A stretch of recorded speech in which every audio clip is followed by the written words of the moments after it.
ಈ ವಿಡಿಯೋದಲ್ಲಿ ನಾನು 5ನೇ ತರಗತಿ ಪರಿಸರ ಅಧ್ಯಯನ ಪಾಠ 1 ಪ್ರಾಣಿ ಪ್ರಪಂಚ ಈ ಅಧ್ಯಾಯವನ್ನ ಚರ್ಚಿಸಲಿದ್ದೇನೆ. ಪರಿಸರ ರಕ್ಷಣೆ ನಮ್ಮೆಲ್ಲರ ಹೊಣೆ ಎಂಬ ಘೋಷಣೆಯನ್ನ ನೀನು ಕೇಳಿರಬಹುದು. ಪರಿಸರ ಎಂಬ ಪದವು ನಿಮಗೆ ಚಿರಪರಿಚಿತವಾಗಿದೆ. ಪರಿಸರ ಎಂದರೆ ನಮ್ಮ ಸುತ್ತಲೂ ಕಂಡು ಬರುವ ಅಂಶಗಳು. ನೋಡ್ರಿ, ಪರಿಸರ ಅಂದ್ರ ನಮ್ಮ ಸುತ್ತಲೂ ಕಂಡು ಬರುವ ಅಂಶಗಳು. ನಾವೇನೇನ್ ನೋಡ್ತೀವಿ ಎಲ್ಲ ಆ ಪರಿಸರದೊಳಗೆ ಇರೋಂಥದ್ದು. ಸರಿನಾ? ನೆಕ್ಸ್ಟ್ ಇಲ್ಲೊಂದ್ ಕತೆ ಇದೆ, ಚೆನ್ನಾಗಿದೆ ನೋಡಿ. ಸೋಮಾರಿ ಸೋಮಣ್ಣ ಅಂತ ಅವಂಗ ಅಂದ್ರೆ ಕೆಲಸ ಮಾಡ್ತಿರ್ಲಿಲ್ಲ, ಸುಮ್ನ ಕಾಲಹರಣ ಮಾಡ್ತಾ ಇರ್ತಾನ. ಅವಂಗ ಶೇಂಗಾ ಅಂದ್ರ ಪಂಚಪ್ರಾಣ, ಅದಕ್ಕ ಹುರಿದಿದ್ ಶೇಂಗಾ ಬಿತ್ತಿ ಹುರಿದಿದ್ ಶೇಂಗಾ ತಿನ್ಬೇಕು ಅಂತ ಆಸೆ ಪಡ್ತಾನ. ಇದು ಎದಕ್ಕಂದ್ರ ಜೈವಿಕ ಅಂಶಗಳು ಮತ್ತ ಅಜೈವಿಕ ಅಂಶಗಳು ಅಂತ ಬರ್ತಾ ಅದಕ್ಕೊಂದು ಉದಾಹರಣೆ ಐತಿ. ಚೆನ್ನಾಗೈತಿ ಕದೆ, ಓದ್ರಿ ಇದನ್ನ.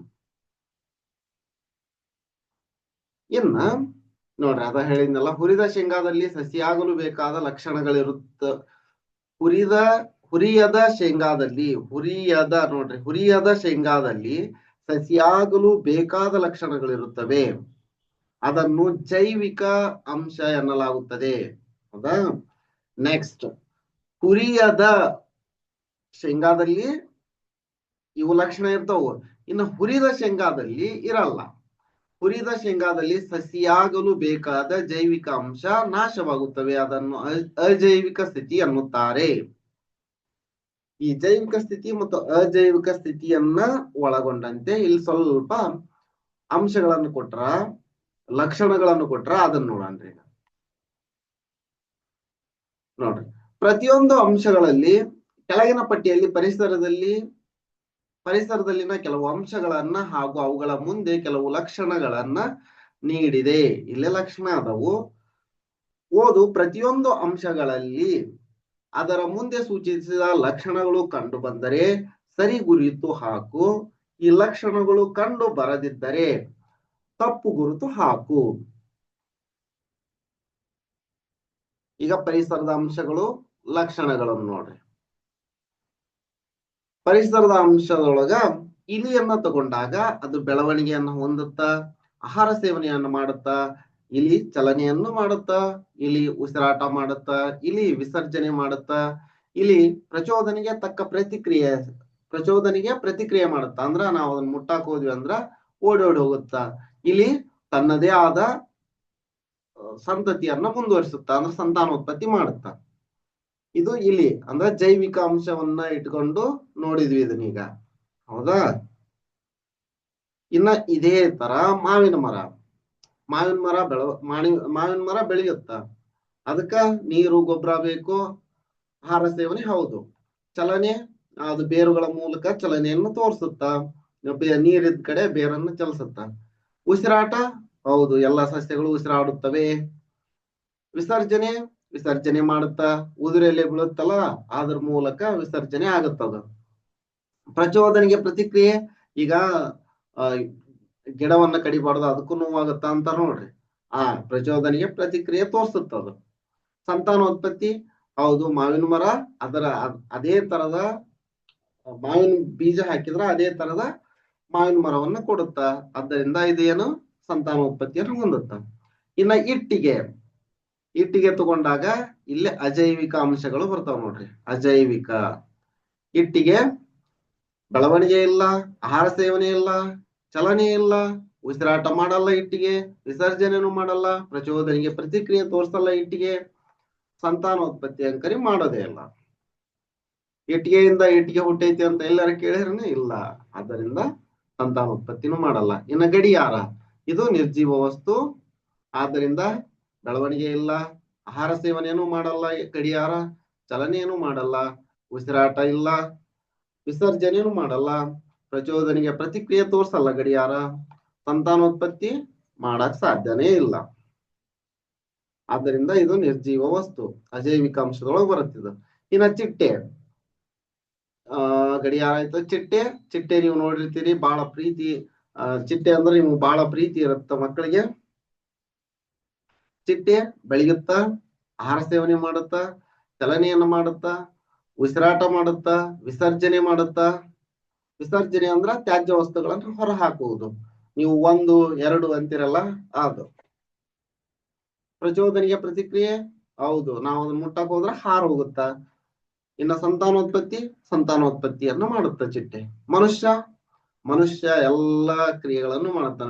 ಬೆಳಿತಾನ, ಬೆಳವಣಿಗೆ ಹೊಂತಾನ, ಆಹಾರ ಸೇವನೆ ಮಾಡ್ತಾನ, ಚಲನೆಯನ್ನು ಮಾಡ್ತಾನ, ಉಸಿರಾಟವನ್ನು ಮಾಡ್ತಾನ, ವಿಸರ್ಜನೆಯನ್ನು ಹೊಂತಾನ, ಪ್ರಚೋದನೆಗೆ ಪ್ರತಿಕ್ರಿಯೆ ತೋರಿಸ್ತಾನ, ಮತ ಸಂತಾನೋತ್ಪತ್ತಿಯನ್ನ ಮಾಡ್ತಾನ ಮನುಷ್ಯ.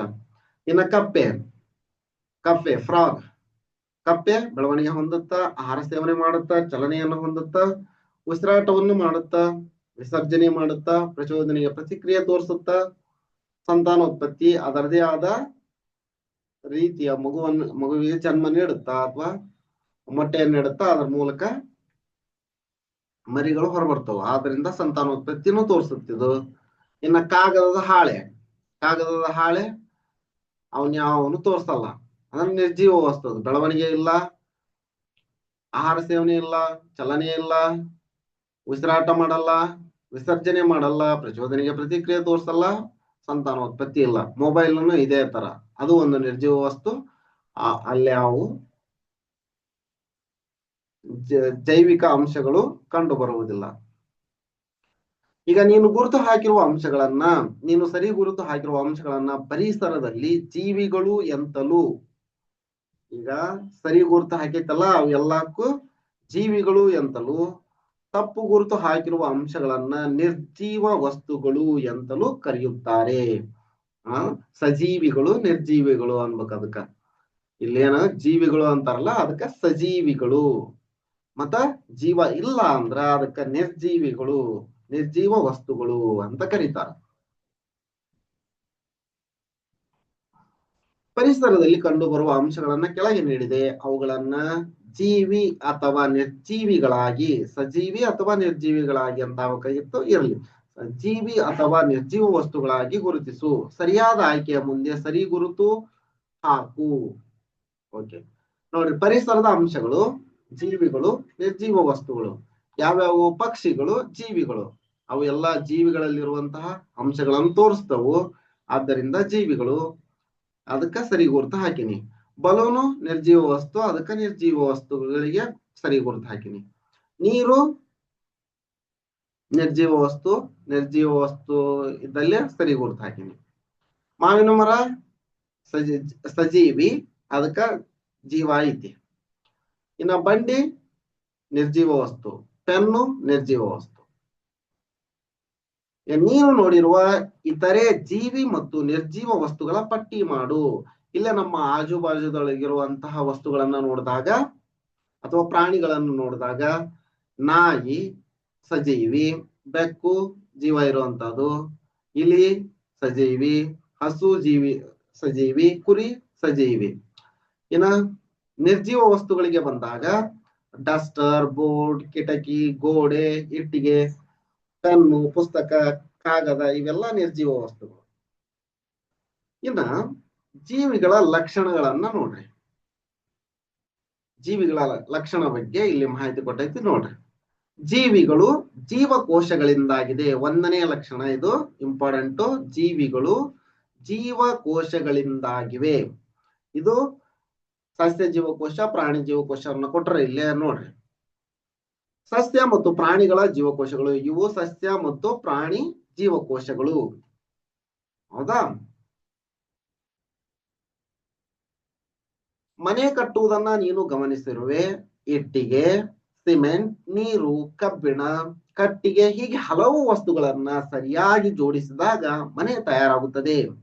ಹಾಗೆಯೇ ಜೀವಕೋಶಗಳಿಂದ ಜೀವಿಗಳ ದೇಹವು ರಚನೆಯಾಗಿದೆ. ನೋಡ್ರಿ, ಜೀವಕೋಶಗಳಿಂದ ಜೀವಿಗಳ ದೇಹವು ರಚನೆಯಾಗಿದೆ. ಇವೆಲ್ಲ ಕೋಶಗಳು. ಈ ಜೀವಕೋಶಗಳಿಂದ ನಿಮ್ಮ ಬೇರೆ ಜೀವಿಯ ದೇಹವು ರಚನೆಯಾಗಿದೆ. ಜೀವಕೋಶಗಳ ಅಂದ್ರೆ ಇನ್ನು ಜೀವಕೋಶಗಳ ರಚನೆ ಹೆಂಗಿರುತ್ತ, ಏನೇನಿರುತ್ತ, ಅದ್ರೊಳಗೆ ಏನೇನಿರುತ್ತ ಅನ್ನೋದನ್ನ ಮುಂದಿನ ತರಗತಿ ಒಳಗ ಹೈಯರ್ ಕ್ಲಾಸ್ನೊಳಗೆ ನೋಡ್ತೀರಿ ನೀವು. ಎರಡನೇ ಲಕ್ಷಣ ನೋಡೋದಾದ್ರ ಜೀವಿಗಳು ಉಸಿರಾಡುತ್ತವೆ. ನೋಡ್ರಿ, ಉಸಿರಾಟ, ನಾವು ಉಸಿರು ತಗೊಂತೀವಲ್ಲ, ವಿಂಡ್ ಪೈಪ್, ಶ್ವಾಸಕೋಶ ಅಂತಾರ ಅದಕ್ಕ. ಇಲ್ಲಿ ನೋಡ್ರಿ, ಜೀವಿಗಳು ಉಸಿರಾಡುವಾಗ ವಾಯುವಿನಲ್ಲಿನ ಆಕ್ಸಿಜನ್ ಅನಿಲವನ್ನ ತೆಗೆದುಕೊಂಡು ಕಾರ್ಬನ್ ಡೈಆಕ್ಸೈಡ್ ಅನಿಲವನ್ನ ಹೊರಬಿಡುತ್ತವೆ. ಇದಕ್ಕೇನಂತಾರ ಇಲ್ಲೇ ಶ್ವಾಸಕೋಶ. ಸಸ್ಯಗಳು ಕೂಡ ಉಸಿರಾಟಕ್ಕಾಗಿ ಆಕ್ಸಿಜನ್ ಅನಿಲವನ್ನ ಅವಲಂಬಿಸಿವೆ. ಸಾಮಾನ್ಯವಾಗಿ ಸಸ್ಯಗಳು ಹೆಂಗ್ ಉಸಿರಾಟ ಮಾಡ್ತಾವ ಅಂದ್ರ ಎಲೆಗಳ ತಳಭಾಗದಲ್ಲಿರುವ ಪತ್ರ ರಂಧ್ರಗಳ, ಇದಕ್ಕೇನಂತಾರ ಸ್ಟೊಮ್ಯಾಟಾ ಅಂತ ಕರೀತಾರ. ಪತ್ರ ರಂಧ್ರಗಳಿಗೆ ಸ್ಟೊಮ್ಯಾಟಾ ಅಂತ ಕರೀತಾರೆ ಇಂಗ್ಲಿಷ್ನಾಗ. ಸ್ಟೊಮ್ಯಾಟಾಗಳ ಮೂಲಕ ಉಸಿರಾಡುತ್ತವೆ. ಆಕ್ಸಿಜನ್ ಅನಿಲದ ಸಹಾಯದಿಂದ ಆಹಾರದಲ್ಲಿರುವ ಶಕ್ತಿಯು ಜೀವಿಗಳ ದೇಹಕ್ಕೆ ದೊರೆಯುತ್ತದೆ.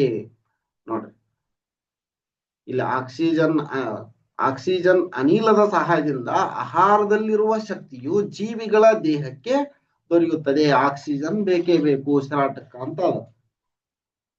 ನೆಕ್ಸ್ಟ್ ಮೂರನೇ ಲಕ್ಷಣ ನೋಡೋದಾದ್ರ ಜೀವಿಗಳು ಆಹಾರ ಸೇವಿಸುತ್ತವೆ. ನೋಡ್ರಿ, ಇಲ್ಲಿ ಕಟ್ಟಿಗೆ ಹೊಡಿತಾ ಇದ್ದಾನ, ಈ ಚೀಲವನ್ನ ಹೊತ್ಕೊಂಡು ಹೋಗ್ತಾ ಇದ್ದಾನ. ಇವು ಪ್ರಾಣಿಗಳು ಬೇಟೆ ಆಡ್ತಾ ಇದೆ, ಪ್ರಾಣಿ ಚಿರತೆ ಬೇಟೆ ಆಡ್ತಾ ಇದೆ. ಇವೆಲ್ಲಾ ಮಾಡ್ಬೇಕಂದ್ರ ಅದಕ್ಕೆ ಶಕ್ತಿ ಬೇಕು. ಅದಕ್ಕ ಶಕ್ತಿ ಬೇಕಂದ್ರೆ ಏನ್ ಮಾಡ್ಬೇಕು? ಆಹಾರ ಸೇವನೆ ಮಾಡ್ಬೇಕು. ಆದ್ದರಿಂದ ಜೀವಿಗಳು ಮೂರನೇ ಲಕ್ಷಣ ಆಹಾರ ಸೇವಿಸುತ್ತವೆ. ಇಲ್ಲಿ ನೋಡ್ರಿ, ಕೆಲವು ಜೀವಿಗಳ ಹೆಸರು ನೀಡಿದೆ. ನಾವು ಕೆಲಸ ಮಾಡಲು ಈ ಜೀವಿಗಳು ಸಹಾಯ ಮಾಡುತ್ತವೆ. ಅವುಗಳು ಮಾಡುವ ಪ್ರಮುಖ ಸಹಾಯವನ್ನ ಇಲ್ಲಿ ಬರೇ. ನೋಡ್ರಿ, ಆನೆ ಭಾರ ಹೊರುತ್ತ. ಏನಾದ್ರು ಈಗ ಆನೆ ತೇರು ಸಾಮಾನ್ಯ ಜನರಿಗೆ ಎಳೆಯಕ್ಕಾಗ್ಲಿಲ್ಲ ಅಂದ್ರ ಆನೆ ಕಟ್ಟಿ ಎಳ್ಕೊಂಡು ಹೋಗೋ ತರ ಮಾಡ್ತಾ ಇರ್ತಾರ. ಆ ತರ ಆನೆ ಭಾರ ಹೊರುತ್ತ. ಎತ್ತು ಉಳುಮೆ ಮಾಡಲು ಬಳಸ್ತೀವಿ. ನಾಯಿ ಕಾವಲು ಕಾಯುತ್ತ, ಮನೆ ಕಾಯುತ್ತ ಅಂತ. ಈ ಎಲ್ಲಾ ಕೆಲಸಗಳನ್ನ ಮಾಡಲು ಜೀವಿಗಳಿಗೆ ಶಕ್ತಿ ಬೇಕು. ಜೀವಿಗಳು ತಮಗೆ ಬೇಕಾದ ಶಕ್ತಿಯನ್ನ ಎಲ್ಲಿಂದ ತಗೊಂತಾರ? ಆಹಾರದ ಮೂಲಕ ಪಡೆಯುತ್ತವೆ. ನೆಕ್ಸ್ಟ್, ಸಸ್ಯಗಳ ಆಹಾರ. ಸಸ್ಯದ ಪ್ರತಿಯೊಂದು ಭಾಗವು ಒಂದಲ್ಲ ಒಂದು ಚಟುವಟಿಕೆ ಮಾಡುತ್ತಿರುತ್ತದೆ. ಅದಕ್ಕೂ ಆಹಾರ ಬೇಕಲ್ಲವೇ? ಸಸ್ಯಕ್ಕೆ ಆಹಾರ ಹೇಗೆ ದೊರೆಯುತ್ತದೆ ಯೋಚಿಸು. ಹೌದು, ಹಸಿರು ಸಸ್ಯಗಳು ತಮಗೆ ಬೇಕಾದ ಆಹಾರವನ್ನ ತಾವೇ ತಯಾರಿಸಿಕೊಳ್ಳುತ್ತವೆ. ನೋಡ್ರಿ, ಇಂಪಾರ್ಟೆಂಟ್ ಇದು. ಹಸಿರು ಸಸ್ಯಗಳು ನಮಗೆ ಬೇಕಾದ ಆಹಾರವನ್ನ ತಾವೇ ತಯಾರಿಸಿಕೊಳ್ಳುತ್ತವೆ. ಹಾಗಾಗಿ ಅವುಗಳನ್ನ ಹಸಿರು ಸಸ್ಯಗಳನ್ನ ಸ್ವಪೋಷಕಗಳು ಎಂದು ಕರೆಯುತ್ತಾರೆ. ಸ್ವಪೋಷಕಗಳು ಅಂತಂದ್ರ ತಮ್ಮ ಆಹಾರವನ್ನ ತಾವೇ ತಯಾರಿಸಿಕೊಳ್ಳುವಂತಹ ಜೀವಿಗಳಿಗೆ ಸ್ವಪೋಷಕಗಳು ಅಂತ ಕರೀತಾರ. ಈಗ ಸಸ್ಯದ ಆಹಾರ ತಯಾರಿಕೆ ಹೆಂಗಾಗುತ್ತಾ ಅನ್ನೋದನ್ನ ನೋಡ್ರಿ, ಈ ಚಿತ್ರವನ್ನ ನೋಡ್ರಿ ಸರಿಯಾಗಿ. ಸಸ್ಯದ ಆಹಾರ ತಯಾರಿಕೆ. ಸಸ್ಯವು ಆಹಾರ ತಯಾರಿಸಲು ಅಗತ್ಯವಿರುವ 4 ಪ್ರಮುಖ ಅಂಶಗಳನ್ನ ನೀಡಿದೆ. ಅವು ಯಾವುವು? ಯಾರಿಂದ ಎಂಬ ಚಟುವಟಿಕೆಯನ್ನ ಕೆಳಗೆ ನೀಡಿದೆ. ಅದರಲ್ಲಿನ ಹೇಳಿಕೆಗಳನ್ನು ಸರಿಯಾಗಿ ಜೋಡಿಸು ಅಂತ ಹೇಳ. ಈಗ ನೋಡೋಣ, ಇಲ್ಲೇ ಸೌರಶಕ್ತಿ, ವಾಯುಗೋಳ, ಕಾರ್ಬನ್ ಡೈಆಕ್ಸೈಡ್, ಪತ್ರ ಹರಿತು, ನೀರು, ಖನಿಜ, ಲವಣ. ಇವು ಎಲ್ಲೆಲ್ಲಿ ಬರ್ತಾವ ನೋಡ್ರಿ. ಬೆಳಕಿನ ಶಕ್ತಿ ಎಲ್ಲಿಂದ ಬರುತ್ತಾ? ಸೂರ್ಯನಿಂದ ಬರುತ್ತಾ. ಬೆಳಕಿನ ಶಕ್ತಿ ಅಂತಂದ್ರ ಸೂರ್ಯ. ಇದು 1. ಇಲ್ಲಿ 1 2 3 4 ಅಂತ ಕೊಟ್ರೆ ಗೊತ್ತಾಗುತ್ತೆ. ಬೆಳಕಿನ ಶಕ್ತಿ ಸೂರ್ಯನಿಂದ ಬರುತ್ತಾ. ನೀರು, ಖನಿಜ, ಲವಣಾಂಶ ಎಲ್ಲಿಂದ ಬರುತ್ತಾ? ಮಣ್ಣಿನಿಂದ ಬರುತ್ತಾ. ಬರದೈತಿ ಮಣ್ಣು. ನೆಕ್ಸ್ಟ್, ಕಾರ್ಬನ್ ಡೈಆಕ್ಸೈಡ್ ಎಲ್ಲಿರುತ್ತಾ? ವಾಯುಗೋಳದಲ್ಲಿ ಇರುತ್ತಾ. ವಾಯುಗೋಳದಲ್ಲಿ ಕಾರ್ಬನ್ ಡೈಆಕ್ಸೈಡ್ ಇರುತ್ತೆ. ವಾಯುಗೋಳ ಅಂತ ಬರೆದಿದೆ. ಪತ್ರ ಹರಿತು ಹಸಿರು ಎಲೆಯಲ್ಲಿ ಇರುತ್ತಾ. ಆದ್ದರಿಂದ ಇದು ಹಸಿರು ಎಲೆಯಲ್ಲಿ ಪತ್ರ ಹರಿತು ಇರುತ್ತಾ ಅಂತ.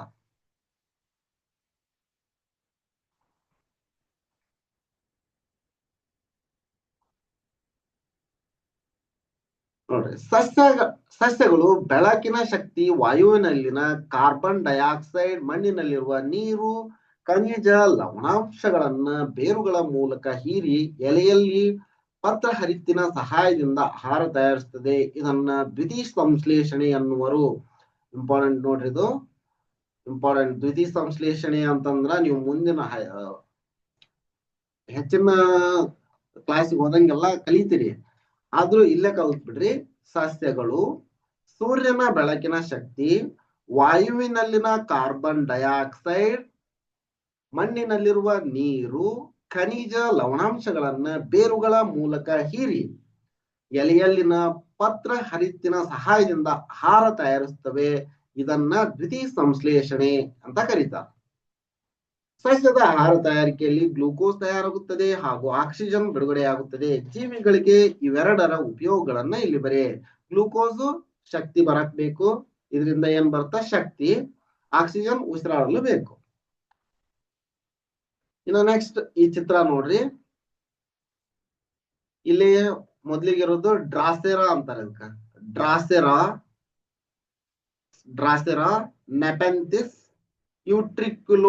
ಯೂಟ್ರಿಕ್ಯುಲೇರಿಯಾ ಸಸ್ಯಗಳು ತಮ್ಮ ಆಹಾರವನ್ನ ತಾವೇ ತಯಾರಿಸಿಕೊಂಡರೂ ಕೂಡ ಇವು ಅಂದ್ರೆ ತಮ್ಮ ಆಹಾರವನ್ನ ತಾವೇ ತಯಾರಿಸಿಕೊಳ್ಳುವ ಸಸ್ಯಗಳು, ಎಲ್ಲಾ ಸಸ್ಯಗಳು, ಹಸಿರು ಸಸ್ಯಗಳು ತಮ್ಮ ಆಹಾರವನ್ನು ತಾವೇ ತಯಾರು ಮಾಡ್ಕೊಂತವ ಅಂತ ಹೇಳಿದ್ವಲ್ಲ. ಆದ್ರೆ ಇವು ಎಕ್ಸೆಪ್ಷನಲ್ ಕೇಸಸ್. ಯಾವ್ಯಾವ ಅಂದ್ರ ಡ್ರಾಸೆರಾ ನೆಪೆಂಥಿಸ್ ಯೂಟ್ರಿಕ್ಯುಲೇರಿಯಾ ಸಸ್ಯಗಳು ತಮ್ಮ ಆಹಾರವನ್ನು ತಾವೇ ತಯಾರಿಸಿಕೊಂಡರೂ ಕೂಡ ನೈಟ್ರೋಜನ್ಗಾಗಿ, ನೋಡ್ರಿ ಎದಕ್ಕಂದ್ರ ನೈಟ್ರೋಜನ್ಗಾಗಿ ಕೀಟಗಳನ್ನ ಅವಲಂಬಿಸಿವೆ. ಇವುಗಳನ್ನ ಕೀಟಹಾರಿ ಸಸ್ಯಗಳು ಅಂತ ಕರೀತಾರ. ಅಂದ್ರ ಇಲ್ಲೇನಾದ್ರೂ ಕೀಟ ಬಂದ್ ಕುತ್ಕೊಂತಂದ್ರ ಆ ಕೀಟವನ್ನ ಇವು ತಿಂದು ಹಾಕ್ತವು. ಅದಕ್ಕ ಇವಕ್ಕ ಕೀಟಹಾರಿ ಸಸ್ಯಗಳು ಅಂತ ಕರೀತಾರ. ಇದ್ರ ಬಗ್ಗೆ ಅಂದ್ರ ಕೀಟಹಾರಿ ಸಸ್ಯಗಳ ಲಕ್ಷಣಗಳು, ಅವು ಯಾವ ತರ ಆ ಕೀಟಗಳನ್ನ ತಿನ್ನುತ್ತಾ, ಅದರಲ್ಲಿ ಕೀಟಗಳನ್ನ ಸ್ರವಿಸಲು ಯಾವ ದ್ರವ ಇರುತ್ತಾ ಅನ್ನೋದನ್ನ ಮುಂದಿನ ತರಗತಿಯಲ್ಲಿ ನೋಡ್ತೀರಿ ನೀವು. ಇನ್ನ ಪ್ರಾಣಿಗಳ ಆಹಾರ. ಪ್ರಾಣಿಗಳು ತಮ್ಮ ಆಹಾರವನ್ನು ತಾವೇ ತಯಾರಿಸಿಕೊಳ್ಳುವುದಿಲ್ಲ. ಅವು ಆಹಾರಕ್ಕಾಗಿ ಸಸ್ಯ ಹಾಗೂ ಇತರೆ ಪ್ರಾಣಿಗಳನ್ನ ಅವಲಂಬಿಸಿವೆ. ಹಾಗಾಗಿ ಪ್ರಾಣಿಗಳನ್ನ ಪರಪೋಷಕಗಳು, ಸಸ್ಯಗಳನ್ನ, ಹಸಿರು ಸಸ್ಯಗಳನ್ನ ಸ್ವಪೋಷಕಗಳಂತ ಕರೆದ್ವಿ. ಇಲ್ಲಿ ಪ್ರಾಣಿಗಳನ್ನ ಪರಪೋಷಕಗಳು ಅಂತ ಕರೀತಾರ. ಎಲ್ಲಾ ಪ್ರಾಣಿಗಳು ಒಂದೇ ರೀತಿಯ ಆಹಾರ ಸೇವನೆ ಮಾಡುವುದಿಲ್ಲ. ಅವುಗಳ ಸೇವಿಸುವ ಆಹಾರದ ಆಧಾರದಲ್ಲಿ ಪ್ರಾಣಿಗಳನ್ನ ಕೆಳಗಿನಂತೆ ವಿಂಗಡಿಸಿದೆ. ಏನಂದ್ರ ಸಸ್ಯಾಹಾರಿ, ಮಾಂಸಾಹಾರಿ, ಮಿಶ್ರಾಹಾರಿ. ಈ ಸಸ್ಯಾಹಾರಿ ಅಂತಂದ್ರ ಸಸ್ಯ ಹಾಗೂ ಅದರ ಉತ್ಪನ್ನಗಳನ್ನ ಮಾತ್ರ ಆಹಾರವನ್ನಾಗಿ ಸೇವಿಸುವ ಪ್ರಾಣಿಗಳಿಗೆ ಸಸ್ಯಾಹಾರಿ ಪ್ರಾಣಿಗಳು ಅಂತ ಕರೀತಾರೆ. ಉದಾಹರಣೆ ಜಿಂಕೆ, ಮೊಲ. ಉದಾಹರಣೆಗೆ ನೋಡೋದಾದ್ರೆ ಜಿಂಕೆ, ಮೊಲ, ಇನ್ನು ಇತ್ಯಾದಿ ಅದಾವು. ಮಾಂಸಾಹಾರಿಗಳು ಹುಲಿ, ಸಿಂಹ, ಚಿರತೆ, ಸಿಂಹ ಮುಂತಾದವು. ನೀವು ನಾಲ್ಕನೇ ತರಗತಿಯೊಳಗೆ ಓದಿರಿ ಇದ್ರ ಬಗ್ಗೆ. ಇನ್ನು ಮಿಶ್ರಹಾರಿಗಳು ಸಸ್ಯ ಹಾಗೂ ಪ್ರಾಣಿಗಳೆರಡನ್ನು ಆಹಾರವಾಗಿ ಸೇವಿಸುವ ಪ್ರಾಣಿಗಳಿಗೆ ಮಿಶ್ರಹಾರಿ ಅಂತ ಕರೀತಾರ. ಇದನ್ನು ತಿಂತಿರ್ತಾವ. ಉದಾಹರಣೆ ಮಾನವ, ಮನುಷ್ಯ ತಿಂತಾರ, ನಾಯಿ ತಿಂತೈತಿ. ನೆಕ್ಸ್ಟ್ ಬೆಕ್ಕು ಮಿಶ್ರಹಾರಿಗೆ ಉದಾಹರಣೆ ಆಗೈತಿ. ಇನ್ನೂ ಹಲವಾರದವು. ನಾನು ನಿಮ್ಗೆ ನೆನಪಿಟ್ಕೊಳಕಂತ ಒಂದೆರಡು ಕೊಟ್ಟಿನಿ ಅಷ್ಟ. ಇಲ್ಲಿ ನೋಡ್ರಿ, ಈ ಚಿತ್ರದ ಸಹಾಯದಿಂದ ಸಸ್ಯಾಹಾರಿ, ಮಾಂಸಾಹಾರಿ ಮತ್ತು ಮಿಶ್ರಹಾರಿ ಪ್ರಾಣಿಗಳನ್ನ ಕೆಳಗಿನ ಚಾರ್ಟ್ ನಲ್ಲಿ ಪಟ್ಟಿ ಮಾಡು. ಇಲ್ಲಿ ನೋಡ್ರಿ, ಸಸ್ಯಾಹಾರಿ ಗುಬ್ಬಿ, ಗಿಳಿ, ಮೊಲ, ಇವು ಏನು ಸಸ್ಯಾಹಾರಿ. ಇನ್ನು ಮಾಂಸಾಹಾರಿ ನೋಡೋದಾದ್ರ ಸಿಂಹ, ಹುಲಿ, ಇದು ನರಿ. ಮಾಂಸಾಹಾರಿ ನರಿ. ಇಲ್ಲಿ ಇನ್ನೊಂದು ಬರುತ್ತ ಆನೆ, ಸಸ್ಯಾಹಾರಿ. ಇಲ್ಲೇ ಮಿಶ್ರಹಾರಿಗೆ ಮೊದ್ಲಿಗೆ ಹೇಳಿದ್ವಿ ನಾವು ನಾಯಿ, ಬೆಕ್ಕು. ಇಲ್ಲಿ ನೋಡ್ರಿ ನಾಯಿ ಇದೆ, ನಾಯಿ, ಬೆಕ್ಕು, ಕರಡಿ, ಇವೆಲ್ಲ ಮಿಶ್ರಹಾರಿ ಪ್ರಾಣಿಗಳು.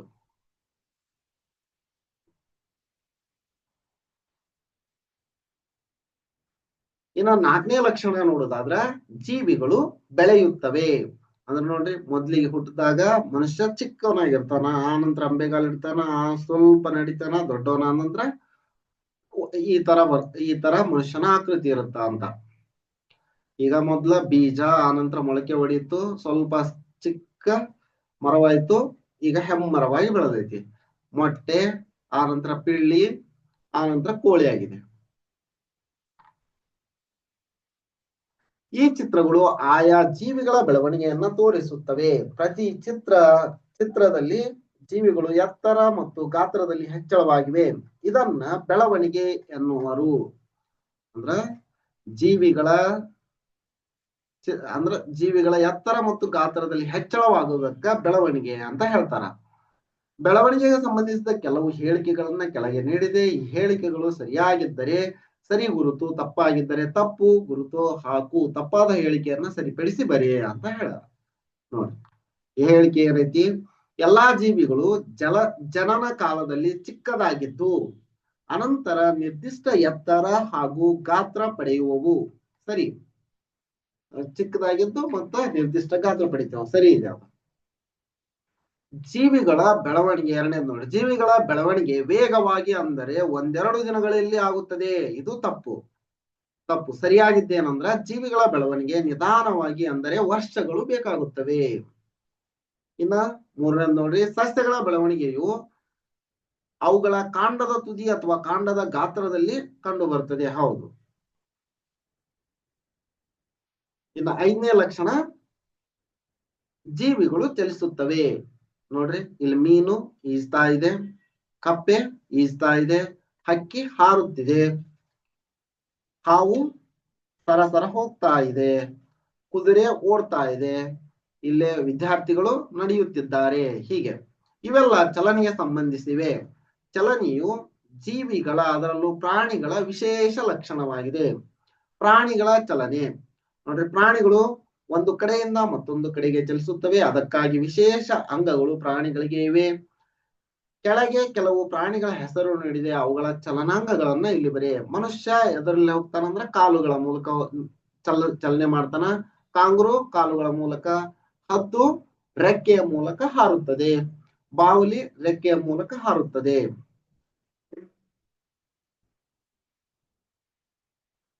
ಪ್ರಾಣಿಗಳು ಏಕೆ ಚಲಿಸುತ್ತವೆ ಎಂಬುದನ್ನ ಗುಂಪಿನಲ್ಲಿ ಚರ್ಚಿಸಿ ಕೆಳಗೆ ನೀಡಿರುವ ಜಾಗದಲ್ಲಿ ಬರೆ ಅಂತ ಹೇಳೋಣ.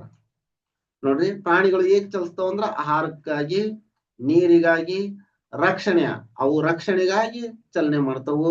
ಇಲ್ಲ ವಸತಿಗಾಗಿ ಬರ್ತವು, ಒಂದ್ ಕಡೆಯಿಂದ ಬೇರೆ ಕಡೆಗೆ ವಸತಿಗಾಗಿ ಹೋಗ್ತವು. ಮತ್ತ ಸಂತಾನೋತ್ಪತ್ತಿಗೆ ಒಳ್ಳೆಯ ಸ್ಥಳವನ್ನ ಆಯ್ಕೆ ಮಾಡಿಕೊಳ್ಳೋದಕ್ಕೋಸ್ಕರ ಚಲನೆಯನ್ನ ಮಾಡ್ತಾವು. ಇವಿಷ್ಟು ಹಂಗ ಎಕ್ಸಾಂಪಲ್ಗೆ ಅಂತ ಕೊಟ್ಟೈತಿ. ಇನ್ನು ಬೇಕಾದ್ರೆ ಇನ್ನೂ ಬರೀರಿ. ನೋಡ್ರಿ, ಈಗ ಪ್ರಾಣಿಗಳು ಈ ತರ ಕಾಲುಗಳಿಂದ, ರೆಕ್ಕೆಗಳಿಂದ ಈ ತರ ಚಲಿಸ್ತವು ಅಂದ್ವಿ. ಸಸ್ಯಗಳು ಎದರ್ಲಿಂದ ಚಲಿಸ್ತವು ಅಂದ್ರ ಸಸ್ಯಗಳ ಬೇರನ್ನ ಮಣ್ಣು ಹಿಡಿದಿಟ್ಟಿರುವುದರಿಂದ ಅವುಗಳು ಒಂದು ಕಡೆಯಿಂದ ಮತ್ತೊಂದು ಕಡೆಗೆ ಚಲಿಸಲು ಸಾಧ್ಯವಾಗುವುದಿಲ್ಲ. ಆದರೂ ಸಸ್ಯಗಳಲ್ಲಿ ಕೆಳಗಿನ ಚಲನೆಗಳನ್ನ ಗಮನಿಸಬಹುದು. ಹೆಂಗ ಚಲಿಸ್ತವು ನೋಡ್ರಿ, ಬೇರು ಭೂಮಿಯಲ್ಲಿ ನೀರಿರುವ ಕಡೆಗೆ ಬೆಳೆಯುವುದು, ಇದು ಚಲನೆ ಆಗ್ತಾ ಇದೆ ಸಸ್ಯಗಳಲ್ಲಿ ಅಂತ ಹೇಳುತ್ತ. ನೆಕ್ಸ್ಟ್, ಸೂರ್ಯಕಾಂತಿ ಸಸ್ಯವು ಸೂರ್ಯನ ಕಡೆಗೆ ಮುಖ ಮಾಡುವುದು, ಇದು ಸಸ್ಯಗಳಲ್ಲಿ ಚಲನೆ ಆಗ್ತಾ ಇದೆ ಎಂಬುದನ್ನು ತೋರಿಸುತ್ತ. ಇನ್ನು ಆರನೇ ಲಕ್ಷಣ ನೋಡೋದಾದ್ರ, ಜೀವಿಗಳು ವಿಸರ್ಜನೆ ಮಾಡುತ್ತವೆ. ಅಂದ್ರ ಜೀವಿಗಳು ತಮ್ಮ ದೇಹದಿಂದ ತ್ಯಾಜ್ಯ ವಸ್ತುವನ್ನು ಹೊರಹಾಕುತ್ತವೆ ಅಂತ ಇದು. ತ್ಯಾಜ್ಯ ವಸ್ತು ಹೊರ ಹಾಕ್ತಿದ್ರೆ ಅದೇನಾಗುತ್ತ, ವಿಷ ಆಗಿ ಮಾರ್ಪಾಟಾಗಿ ಆ ಜೀವಿಗೆ ಸಾವು ಸಂಭವಿಸುತ್ತ. ಇಲ್ಲಿ ನೋಡ್ರಿ, ಜೀವಿಗಳ ದೇಹದಲ್ಲಿ ಅನೇಕ ಚಟುವಟಿಕೆಗಳು ನಡೆಯುತ್ತವೆ. ಇದರಿಂದಾಗಿ ದೇಹಕ್ಕೆ ಬೇಡವಾದ ವಸ್ತುಗಳು ಸಹ ಉತ್ಪತ್ತಿಯಾಗುತ್ತವೆ. ಇವುಗಳನ್ನ ದೇಹದಿಂದ ಹೊರಹಾಕಲೇಬೇಕು. ಈ ತ್ಯಾಜ್ಯ ವಸ್ತುಗಳನ್ನ ದೇಹದಿಂದ ಹೊರಹಾಕಲೇಬೇಕು, ಇಲ್ಲದಿದ್ದರೆ ದೇಹಕ್ಕೆ ತೊಂದರೆಯಾಗುತ್ತದೆ. ಕಾರ್ಬನ್ ಡೈಆಕ್ಸೈಡ್ ಯಾವ್ಯಾವನ್ನೋದು ನೋಡ್ರಿ. ಕಾರ್ಬನ್ ಡೈಆಕ್ಸೈಡ್, ಬೆವರು, ಮಲ, ಮೂತ್ರದ ರೂಪದಲ್ಲಿ ಪ್ರಾಣಿಗಳು ಬೇಡವಾದ ವಸ್ತುಗಳನ್ನ ಹೊರಹಾಕುತ್ತವೆ. ಎಲ್ಲಿ ಯಾವ್ಯಾವ್ದ್ರಿಂದ? ಕಾರ್ಬನ್ ಡೈಆಕ್ಸೈಡ್ ಆಗಿರ್ಬೋದು, ಬೆವರು ಆಗಿರ್ಬೋದು, ಮಲ, ಮೂತ್ರ. ವಿಶೇಷವಾಗಿ ಇವನ್ನೆಲ್ಲ ಹೊರ ಹಾಕ್ಬೇಕಂದ್ರ ಅದಕ್ಕೆ ವಿಶೇಷವಾದ ಅಂಗಗಳದವು. ಸಸ್ಯಗಳು ಕೂಡ ಉಸಿರಾಟ ಕ್ರಿಯೆಯಲ್ಲಿ ಕಾರ್ಬನ್ ಡೈಆಕ್ಸೈಡ್ ಅನಿಲವನ್ನ ಹೊರಹಾಕುತ್ತವೆ. ಒಣಗಿದ ಎಲೆ ಅವು ಹೆಂಗ ತ್ಯಾಜ್ಯವನ್ನು ಹೊರಹಾಕ್ತವೆ ನೋಡ್ರಿ. ಒಣಗಿದ ಎಲೆ, ಕಾಂಡ, ಕೊಳೆತ ಭಾಗಗಳು ಸಸ್ಯಗಳಿಂದ ಕಳಚಿಕೊಳ್ಳುತ್ತವೆ. ಹೆಚ್ಚಾದ ನೀರನ್ನ, ಇದು ಒಂದು ಹೊರಹಾಕುವಿಕೆನ, ಹೆಚ್ಚಾದ ನೀರನ್ನ ಸಸ್ಯಗಳು ಎಲೆಗಳ ಮೂಲಕ ಹೊರ ಹಾಕುತ್ತವೆ. ಇದಕ್ಕ ಟ್ರಾನ್ಸ್ಪಿರೇಷನ್ ಅಂತ ಕರೀತಾರ. ಅದನ್ನ ಮತ್ ನೋಡೋಣ. ನೆಕ್ಸ್ಟ್ 7ನೇ ಲಕ್ಷಣ ನೋಡೋದಾದ್ರ ಜೀವಿಗಳು ಸಂತಾನೋತ್ಪತ್ತಿ ಮಾಡುತ್ತವೆ. ನೋಡ್ರಿ, ಈ ತಾಯಿ ಅಂದ್ರ ಮಗುವಿಗೆ ಜನ್ಮ ನೀಡಿರ್ತಾಳೆ. ಈ ಹಸು ತನ್ನ ಮಗುವಿಗೆ ಜನ್ಮ ನೀಡಿದೆ, ಅಂದ್ರ ಸಣ್ಣ ಕರುವಿಗೆ ಜನ್ಮ ನೀಡಿದೆ. ಈ ನಾಯಿ ಮರಿಯನ್ನ ಹಾಕಿದೆ. ಕೋಳಿ ಪಿಳ್ಳಿಯನ್ನ ಹಾಕಿದೆ. ಇಲ್ಲೇ ಬಾತುಕೋಳಿ ತನ್ನ ಮರಿಗಳನ್ನ ಈಜಿಸ್ತಾ ಇದೆ. ನೆಕ್ಸ್ಟ್ ಹುಲಿ ತನ್ನ ಮರಿಗಳೊಂದಿಗೆ ಆಟವಾಡುತ್ತಿದೆ. ಈ ರೀತಿ ತನ್ನನ್ನೇ ಹೋಲುವ ಮರಿಗಳನ್ನ ಮಾಡೋದಕ್ಕ ಏನಂತಾರ, ಸಂತಾನೋತ್ಪತ್ತಿ ಅಂತ ಕರೀತಾರ. ಪ್ರತಿಯೊಂದು ಜೀವಿಯ ಮರಿಗಳು ಜನ್ಮ ನೀಡಿದ ಆ ಜೀವಿಗಳನ್ನ ಹೋಲುತ್ತವೆ. ಹೀಗೆ ಜೀವಿ ಒಂದು ತನ್ನನ್ನೇ ಹೋಲುವ ಮರಿಗಳಿಗೆ ಜನ್ಮ ನೀಡುವುದನ್ನ ಸಂತಾನೋತ್ಪತ್ತಿ ಎನ್ನುವರು. ನೋಡಿ, ಸಂತಾನೋತ್ಪತ್ತಿ ಅಂದ್ರೆ ಏನು? ಜೀವಿ ತನ್ನನ್ನೇ ಹೋಲುವ ಮರಿಗಳಿಗೆ ಜನ್ಮ ನೀಡೋದಕ್ಕ ಸಂತಾನೋತ್ಪತ್ತಿ ಅಂತ ಕರೀತಾರ. ಇಲ್ಲಿ ನೋಡ್ರಿ, ಸಂತಾನೋತ್ಪತ್ತಿಗೆ ಸಂಬಂಧಿಸಿದಂತೆ ಕೆಳಗೆ ಕೆಲವು ಹೇಳಿಕೆಗಳನ್ನ ನೀಡಲಾಗಿದೆ.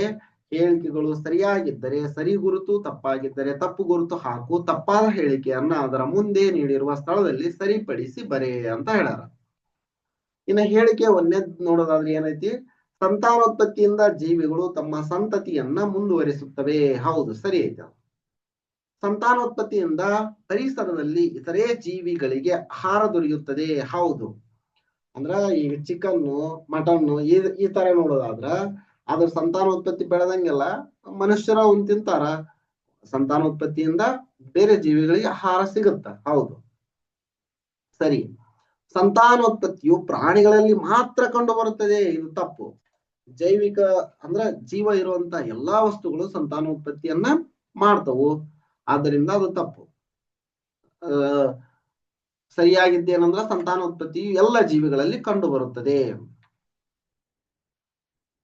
ಒಂದೇ ಜೀವಿಯ ಅತಿಯಾದ ಸಂತಾನೋತ್ಪತ್ತಿಯಿಂದ ಪರಿಸರದಲ್ಲಿ ಯಾವ ಅಪಾಯಗಳು ಆಗುವುದಿಲ್ಲ. ಇದು ತಪ್ಪು. ಸರಿಯಾಗಿದ್ದೇನಂದ್ರ ಒಂದೇ ಜೀವಿಯ ಅತಿಯಾದ ಸಂತಾನೋತ್ಪತ್ತಿಯಿಂದ ಪರಿಸರದಲ್ಲಿ ಅಪಾಯಗಳು ಸಂಭವಿಸುತ್ತವೆ, ಅಪಾಯಗಳು ಆಗುತ್ತವೆ. ಏನಿಲ್ಲ ಚಟುವಟಿಕೆ ಕೊಟ್ಟರು ನೋಡ್ರಿ. ಮೊಟ್ಟೆಯ ಮೂಲಕ ಮತ್ತು ನೇರವಾಗಿ ಮರಿಗಳಿಗೆ ಜನ್ಮ ನೀಡುವ ಜೀವಿಗಳನ್ನ ಪಟ್ಟಿ ಮಾಡು. ಈಗ ಮೊಟ್ಟೆಯ ಮೂಲಕ ನೋಡೋದಾದ್ರ ಕೋಳಿ, ಕಾಗೆ, ಹಾವು, ಪಾರಿವಾಳ ಇವೆಲ್ಲ ಮೊಟ್ಟೆ ಮೂಲಕ ಮರಿ ಮಾಡ್ತಾವು. ಮರಿಗಳ ಮೂಲಕ ಅಂದ್ರ ಜನ್ಮ ನೀಡುವ ಮೂಲಕ ಯಾವ್ಯಾವ ಮರಿಗಳಿಗೆ ಜನ್ಮ ನೀಡುವುದು ಯಾವ್ಯಾವ ಅಂದ್ರ ಮನುಷ್ಯ, ನಾಯಿ, ಹಸು, ಕುರಿ, ಎಮ್ಮೆ, ಆಡು, ಮೇಕೆ ಇನ್ನು ಮುಂತಾದವು. ಸಸ್ಯಗಳು ಬೀಜ ಮತ್ತು ಕಾಂಡಗಳ ಮೂಲಕ ಸಂತಾನೋತ್ಪತ್ತಿ ಮಾಡುತ್ತವೆ. ಈಗ ಬೀಜಗಳ ಮೂಲಕ ಯಾವ್ಯಾವುದು? ಜೋಳ, ಗೋಧಿ, ರಾಗಿ, ಅಕ್ಕಿ, ಹೆಸರು, ಕಡಲೆ ಇನ್ನು ಮುಂತಾದವು ಬೀಜಗಳ ಮೂಲಕ ಸಂತಾನೋತ್ಪತ್ತಿ. ಇನ್ನು ಕಾಂಡಗಳ ಮೂಲಕ ನೋಡೋದಾದ್ರ ಗುಲಾಬಿ, ದಾಸವಾಳ, ಮಲ್ಲಿಗೆ, ಕಟಿಂಗ್ಸ್ ಗಿಡ ಅಂತಾರ ಅದು. ನೆಕ್ಸ್ಟ್ ಆಲೂಗಡ್ಡೆ, ಇನ್ನು ಬೇಕಂದ್ರ ಆಲೂಗಡ್ಡೆ, ಶುಂಠಿ ಇವೆಲ್ಲ ಜಸ್ಟ್ ಕಾಂಡ ಹಾಕಿದ್ರೆ ಸಾಕು, ಬೆಳ್ಕೊಳುತ್ತಾವ. ಸಸ್ಯದ ಜೀವನ ಚಕ್ರ ನೋಡ್ರಿ. ಸಸ್ಯದ ಸಂತಾನೋತ್ಪತ್ತಿಯು ಬೀಜವು ಸಸ್ಯದ ಸಂತಾನೋತ್ಪತ್ತಿಯ ಪ್ರಮುಖ ಭಾಗ. ಬೀಜಗಳು ಉತ್ಪತ್ತಿಯಾಗುವಿಕೆ ಪರಿಸರದಲ್ಲಿ ಅಚ್ಚರಿಗಳಲ್ಲೊಂದು. ಬೀಜಗಳಲ್ಲದೆ ಕೆಲವು ಸಸ್ಯಗಳು ತಮ್ಮ ಕಾಂಡದ ಗಿಣ್ಣುಗಳ ಮೂಲಕ ಹೊಸ ಸಸ್ಯವನ್ನ ಚಿಗುರಿಸುತ್ತವೆ. ಅಂದ್ರ ಬೀಜ ಒಂದೇದು, ಇಲ್ಲ ಅಂದ್ರ ಕಾಂಡದ ಗಿಣ್ಣು.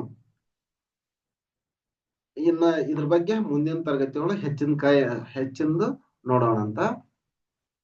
ಈಗ ಇನ್ನೊಂದು ಚಟುವಟಿಕೆ ಐತಿ ನೋಡ್ರಿ. ಸಸ್ಯದ ಸಂತಾನೋತ್ಪತ್ತಿಯಿಂದ ಮಾನವನೂ ಸೇರಿದಂತೆ ಪ್ರಾಣಿಗಳಿಗೆ ಅನೇಕ ಅನುಕೂಲಗಳಿವೆ.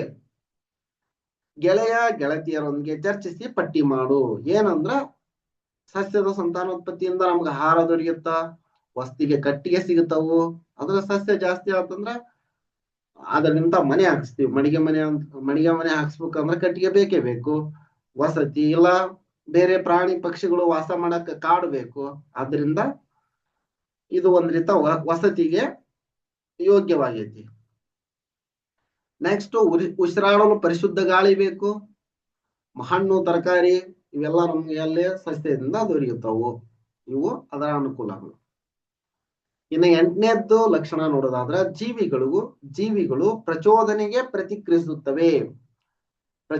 ಪ್ರತಿಕ್ರಿಯಿಸುತ್ತವೆ. ಅಂದ್ರ ಎಕ್ಸಾಂಪಲ್ ನೋಡೋದಾದ್ರೆ ಕಾಲಿಗೆ ಮುಳ್ಳು ಚುಚ್ಚಿದ ಕ್ಷಣ ನಮಗೆ ನೋವಿನ ಅನುಭವ ಆಗುತ್ತದೆ. ಇಲ್ಲ ಹಾವು ಬಂತು, ನೀವು ಸುಮ್ಮನೆ ಕುತ್ಕೊಂಡಾಗ ಹಾವು ಬಂದೈತಿ ಅಂದ್ಬಿಟ್ರೆ ಏನ್ ಮಾಡ್ತೀರಿ? ದಗ್ ಅಂತ ಹೇಳ್ತೀರಲ್ಲ, ಅದು ಅನುಭವ. ಅಲ್ಲೇ ಹಾವು ಅನ್ನೋದು ಪ್ರಚೋದನೆ, ನೀವು ಹೇಳ್ತಿರಲ್ಲ ಅದು ಪ್ರತಿಕ್ರಿಯೆ. ಆ ತರ. ಇನ್ನ ಚಳಿಗಾಲದಲ್ಲಿ ಮೈ ನಡುಗುವುದು, ಹಾವು ತನ್ನ ರಕ್ಷಣೆಗಾಗಿ ಬುಸ್ ಎನ್ನುವುದು, ಬಿಸಿಲಿನ ತಾಪ ನೀಗಿಸಿಕೊಳ್ಳಲು ಎಮ್ಮೆಗಳು ನೀರಿಗೆ ಇಳಿಯುವುದನ್ನ ನಾವು ನೋಡಿದ್ದೇವೆ. ಕೆಲವು ಕೀಟಗಳನ್ನ ಮುಟ್ಟಿದಾಗ ಅವು ನಮ್ಮನ್ನ ಕಚ್ಚುತ್ತವೆ. ಹೌದು, ಕಚ್ಚುತ್ತವು. ಚೇಳನ್ನ ಮುಟ್ಟಿದಾಗ ಚೇಳು ಕಚ್ಚತೈತಲ್ಲ. ಪ್ರಾಣಿಗಳು ಕಿರುಚುತ್ತವೆ. ಹೀಗೆ ಜೀವಿಗಳು ತಮ್ಮದೇ ಆದ ರೀತಿಯಲ್ಲಿ ಪ್ರತಿಕ್ರಿಯಿಸುತ್ತವೆ. ಇವೆಲ್ಲ ಸುತ್ತಲಿನ ಪ್ರಚೋದನೆಗಳಿಗೆ ಜೀವಿಗಳು ನೀಡುವ ಪ್ರತಿಕ್ರಿಯೆಗಳಾಗಿವೆ. ಇವು ಪ್ರತಿಕ್ರಿಯೆ ಆಗ್ಯಾವ. ಇಲ್ಲಿ ಚೇಳ ಐತ್ ನೋಡ್ರಿ. ಇವು ನೆಕ್ಸ್ಟ್ 9ನೇ ಲಕ್ಷಣ ನೋಡೋದಾದ್ರೆ ಜೀವಿಗಳು ಜೀವಿತಾವಧಿಯನ್ನ ಹೊಂದಿವೆ. ಇಲ್ಲೇ ಸರಾಸರಿ ಜೀವಿತಾವಧಿಯನ್ನ ಕೊಟ್ರ. ಜೀವಿತಾವಧಿ ಅಂದ್ರೆ ಜನನದಿಂದ ಸಾಯುವವರೆಗೂ ನಡುವಿನ ಅವಧಿಯನ್ನ ಜೀವಿತಾವಧಿ ಅಂತ ಕರೀತಾರ. ಸರಾಸರಿ ಪ್ರಾಣಿಗಳು ಮತ್ತು ಸರಾಸರಿ ಜೀವಿತಾವಧಿ ನೋಡ್ರಿ. ಆಮೆ 150, ಸರಾಸರಿ ಮ್ಯಾಕ್ಸಿಮಮ್ 250 ವರ್ಷದವರೆಗೂ ಬದುಕಿರೋ ಉದಾಹರಣೆಗಳು ಅದಾವು. ಆಮೆ ಅತಿ ಹೆಚ್ಚು ಜೀವಿತಾವಧಿಯನ್ನು ಹೊಂದಿರೋದು ಇದು. ಇನ್ನು ಆನೆ ನೋಡೋದಾದ್ರ ಇದು 100 ವರ್ಷಗಳವರೆಗೆ ಇರುತ್ತಾ, ಅಂದ್ರೆ ಸರಾಸರಿ 70. ಆಕಳು 30-35 ವರ್ಷವರೆಗೂ ಬದುಕುತ್ತಾ, ಆದ್ರ ಸರಾಸರಿ ಜೀವಿತಾವಧಿ 20 ವರ್ಷ. ಹದ್ದು ಅದು 30-35-40 ವರ್ಷದವರೆಗೂ ಬದುಕುತ್ತಾ, ಸರಾಸರಿ ಜೀವಿತಾವಧಿ ಅಂತ ಬಂದಾಗ 20 ವರ್ಷ. ಮಾನವ 100 ವರ್ಷ ಅಂತ ಹೇಳ್ತಾರ, ಸರಾಸರಿ ಜೀವಿತಾವಧಿ ಅಂತಂದ್ರೆ 70-80. ಇನ್ನ ಸಸ್ಯಗಳನ್ನ ಜೀವಿತಾವಧಿ ಆಧಾರದ ಮೇಲೆ ಏಕವಾರ್ಷಿಕ, ದ್ವೈವಾರ್ಷಿಕ, ಬಹುವಾರ್ಷಿಕ ಸಸ್ಯಗಳು ಎಂದು ವಿಂಗಡಿಸಲಾಗಿದೆ. ಇವುಗಳನ್ನ ಕೆಳಗಿನ ಚಿತ್ರಗಳ ಮೂಲಕ ಅರ್ಥೈಸಿಕೋ. ನೋಡ್ರಿ, ಏಕವಾರ್ಷಿಕ ಸಸ್ಯಗಳು 1 ವರ್ಷ ಅಥವಾ 1 ಋತುವಿನ ಅವಧಿಯಲ್ಲಿ ಹೂ ಬಿಟ್ಟು ಕಾಯಿಯಾಗಿ ಹಣ್ಣಾದ ಮೇಲೆ ನಾಶವಾಗುವ ಸಸ್ಯಗಳು. ಇದು ಅಂದ್ರ ಜೀವಿತಾವಧಿ ಇದ್ರದಷ್ಟು 1 ವರ್ಷ. 1 ವರ್ಷದೊಳಗ ಹೂ ಬಿಟ್ಟು ಕಾಯಾಗಿ ಹಣ್ಣಾಗಿ ನಾಶವಾಗೋದಕ್ಕೆ ಏನಂತಾರೆ? ಏಕವಾರ್ಷಿಕ ಸಸ್ಯಗಳು. ಅವಕ್ ಉದಾಹರಣೆ ನೋಡೋದಾದ್ರ ಜೋಳ, ಗೋಧಿ, ಭತ್ತ, ಅಕ್ಕಿ, ಕುಂಬಳಕಾಯಿ, ತರಕಾರಿ, ಹತ್ತಿ, ಈ ರೀತಿ ಇನ್ನು ಅನೇಕ. ಇನ್ನ ದ್ವೈವಾರ್ಷಿಕ ಸಸ್ಯಗಳು ಅಂತಂದ್ರ 2 ವರ್ಷ ಜೀವಿತಾವಧಿ ಹೊಂದಿರುವಂತ ಸಸ್ಯಗಳು. 2 ವರ್ಷದೊಳಗ ಹಣ್ಣಾಗಿ ಕಾಯಾಗಿ, ಅಂದ್ರೆ ಕಾಯಾಗಿ ಹೂವಾಗಿ ಹಣ್ಣಾಗಿ ಕಾಯಾಗಿ ನಾಶವಾಗೋದು. 2 ವರ್ಷ ಅಥವಾ 2 ಋತುಗಳ ಜೀವಿಸಿ ಹೂವು, ಹಣ್ಣು, ಬೀಜಗಳನ್ನು ಉತ್ಪತ್ತಿ ಮಾಡಿ ನಾಶವಾಗುವ ಸಸ್ಯಗಳು. ಅಂತವ್ ಯಾವ್ಯಾವು ಅಂದ್ರ ಗಜ್ಜರಿ, ಶುಂಠಿ, ಎಲೆಕೋಸು, ಕಬ್ಬು, ಬೀಟ್ರೂಟ್. ಈ ಕಬ್ಬು 3 ವರ್ಷಕ್ಕೂ ಬರುತ್ತ. ಬೀಟ್ರೂಟ್ ಇವು ದ್ವೈವಾರ್ಷಿಕಕ್ಕೆ ಉದಾಹರಣೆ. ಇನ್ನು ಬಹುವಾರ್ಷಿಕ ಅಂದ್ರ 2 ಅಥವಾ 2ಕ್ಕಿಂತ ಹೆಚ್ಚು ವರ್ಷಗಳು, 3 ವರ್ಷ, 4 ವರ್ಷ, 5 ವರ್ಷ ಈ ತರ ಬದುಕುವಂತ ಸಸ್ಯಗಳು. ಬದುಕಿರ್ತವು, ಅದರಿಂದ ಉಪಯೋಗನೂ ಆಗ್ತಾ ಇರುತ್ತೆ. ಅಂದ್ರೆ ಹಲವಾರು ವರ್ಷಗಳವರೆಗೆ ಬದುಕಿ ಹೂವು, ಹಣ್ಣು, ಬೀಜಗಳನ್ನ ಉತ್ಪತ್ತಿ ಮಾಡುವ ಸಸ್ಯಗಳಿಗೆ ಏನಂತಾರ? ಬಹುವಾರ್ಷಿಕ ಸಸ್ಯಗಳು ಅಂತ ಕರೀತಾರ. ಆ ತರಹದ ಸಸ್ಯಗಳು ಯಾವ್ಯಾವು ಅಂದ್ರ ಮಾವು, ನಿಂಬೆ, ತೆಂಗು, ಬೇವು, ಹಲಸು, ಅಡಕೆ, ಇನ್ನು ಮುಂತಾದವು. ಈಗ ನೋಡ್ರಿ, ಕೆಳಗೆ ನೀಡಿರುವ ಸಸ್ಯಗಳ ಉಪಯೋಗಗಳನ್ನ ಬರೆ. ಏಕವಾರ್ಷಿಕ ಸಸ್ಯಗಳನ್ನು ಎದಕ್ ಬಳಸ್ತಾರ? ಆಹಾರಕ್ಕಾಗಿ ಬಳಸ್ತಾರ, ವಾಣಿಜ್ಯ ಉದ್ದೇಶಕ್ಕಾಗಿ, ವ್ಯಾಪಾರಕ್ಕಾಗಿ ಬಳಸ್ತಾರ. ದ್ವೈವಾರ್ಷಿಕ ಸಸ್ಯಗಳನ್ನ ಆಹಾರಕ್ಕಾಗಿ ಬಳಸ್ತಾರ, ಶುಂಠಿಯನ್ನ ಔಷಧಿಗಾಗಿ ಬಳಸ್ತಾರ, ಇನ್ನು ಮುಂತಾದವು ಉಪಯೋಗ ಅದವು ಆಹಾರ ಮತ್ತು ಔಷಧಿಗಾಗಿ. ಬಹುವಾರ್ಷಿಕ ಸಸ್ಯಗಳು ಆಹಾರಕ್ಕಾಗಿ, ಮರವನ್ನ ವಸ್ತಿಗಾಗಿ ಬಳಸ್ತಾರ, ಇಲ್ಲ ಔಷಧಿಗಾಗಿ ಬಳಸ್ತಾರ, ಇನ್ನು ಮುಂತಾದವು. ಜೀವಿತಾವಧಿಯ ಆಧಾರವಲ್ಲದೆ ಸಸ್ಯಗಳ ಬೀಜದಳಗಳ ಆಧಾರದಲ್ಲಿ ಬೀಜಗಳನ್ನ ಏಕದಳ ಧಾನ್ಯ, ದ್ವಿದಳ ಧಾನ್ಯ ಸಸ್ಯಗಳೆಂದು ವಿಂಗಡಿಸಲಾಗಿದೆ. ಮತ್ತ ಎಲೆಗಳ ಆಧಾರದ ಮೇಲೂ ವಿಂಗಡಣೆ ಮಾಡ್ತಾರ. ಈಗ ನೋಡ್ರಿ, ಏಕದಳ ಸಸ್ಯಗಳ ಬೀಜವು ಒಂದು ದಳವನ್ನ ಹೊಂದಿರುತ್ತದೆ. ಉದಾಹರಣೆ ಹೇಳೋದಾದ್ರೆ ಜೋಳ, ರಾಗಿ, ಗೋಧಿ, ಭತ್ತ, ಸಿರಿಧಾನ್ಯ. ಇನ್ನ ದ್ವಿದಳ ಧಾನ್ಯಗಳು ಅಂತಂದ್ರ ಇದು ಏಕದಳ ಆಯ್ತು. ದ್ವಿದಳ ಧಾನ್ಯ ಅಂತಂದ್ರ ಸಸ್ಯಗಳ ಬೀಜವು ಎರಡು ಬೀಜ ದಳಗಳನ್ನ ಹೊಂದಿರುತ್ತದೆ. ಉದಾಹರಣೆ ಹುರುಳಿ, ಶೇಂಗಾ, ತೊಗರಿ, ಕಡಲೆ, ಉದ್ದು, ಇನ್ನು ಮುಂತಾದವು.